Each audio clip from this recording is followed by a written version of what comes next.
Number 11 देखा जाए। आकृति में आकृति ए बी सी डी में देखिए, AD समांतर है BC के, एंगल A और एंगल B के अंतः समद्विभाजक, एंगल A और एंगल B के अंतः समद्विभाजक O पर मिलता है। ठीक है, फिर कह रहा है कि एंगल AOB का अंश बताइए, AOB का मान क्या होगा ये बताना है। चलिए देखते हैं। दिया है, क्या दिया है, ABCD में, ABCD आपका एक कह सकते हैं कि ये आपका समचतुर्भुज है।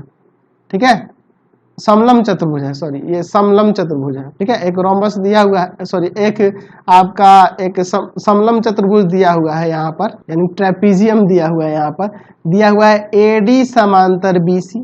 क्या कह रहा है कि OA, इसको मैं अपने भाषा में लिख दे रहा हूं, और OB, OA, ठीक है, OA और OB क्रमशः एंगल A और एंगल B का समद्विभाजक है।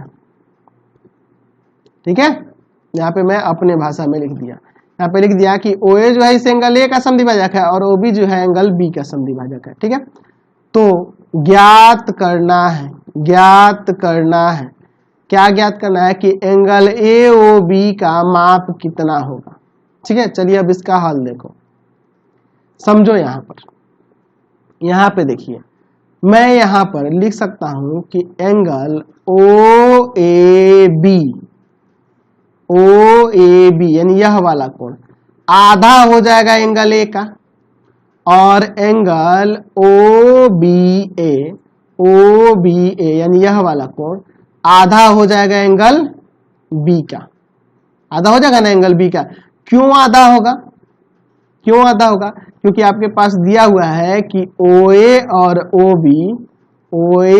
OB क्रमशः एंगल A और एंगल B का समद्विभाजक है,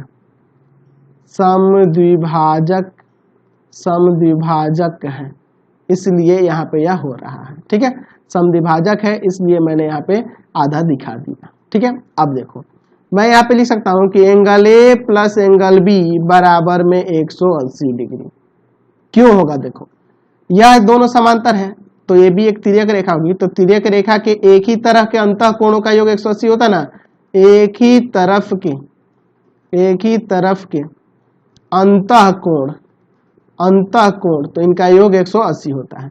चलिए मैं एक काम करता हूँ, दोनों तरफ 1/2 से गुना करता हूँ, दोनों तरफ 1/2 से गुणा करने पर, ठीक है, यानी 1/2 ऑफ एंगल A है ना, और फिर आपका यहां हो जाएगा 1/2 एंगल B बराबर में, इसमें 1/2 इंटू में 180, सब में 1/2 से गुना कर देते तो कट जाएगा 90 बार में। ठीक है, यानी कि अब यहाँ पे देखो क्या हो जाएगा, तो मैं यहाँ पे देखो एंगल A के आधे की बात करें, यहाँ पे आपके क्वेश्चन में कह रहा ना एंगल A का आधा, तो एंगल A का आधा जो है वह एंगल OAB के बराबर है, और एंगल B का आधा जो है एंगल OBA के बराबर है, तो बराबर में 90। अब चलो इसके बाद देखो, मैं फिगर को यहाँ नीचे ले लेता हूँ। देखिए अब मैं इस त्रिभुज में आता हूँ, इस त्रिभुज में तो इन तीनों कोणों का योग 180 होता है, त्रिभुज के तीनों कोणों का योग, तो त्रिभुज AOB में आप वहां देख सकते हो angle AOB plus angle OAB और प्लस एंगल OBA, तीनों का योग 180 हो जाएगा ना। देख लो एंगल AOB, एंगल OAB और एंगल OBA, तीनों का योग 180, क्योंकि आपको पता है कि त्रिभुज के तीनों कोणों का, 8 में पढ़ा है ना जी, तीनों कोणों का योग 180 डिग्री होता है। ठीक है, चलिए अब देखो यहाँ पे एक काम करते हैं, एंगल AOB तो हमें निकालना है। अच्छा, इन दोनों का योग कितना दिया है 90, तो इन दोनों को हटा के मैं 90 नहीं लिख सकता हूँ, बराबर में 180, ये 90 जाके उधर घटेगा, तो एंगल AOB बराबर 90 डिग्री, ये आपका आंसर आ जाएगा। ठीक है, क्वेश्चन नंबर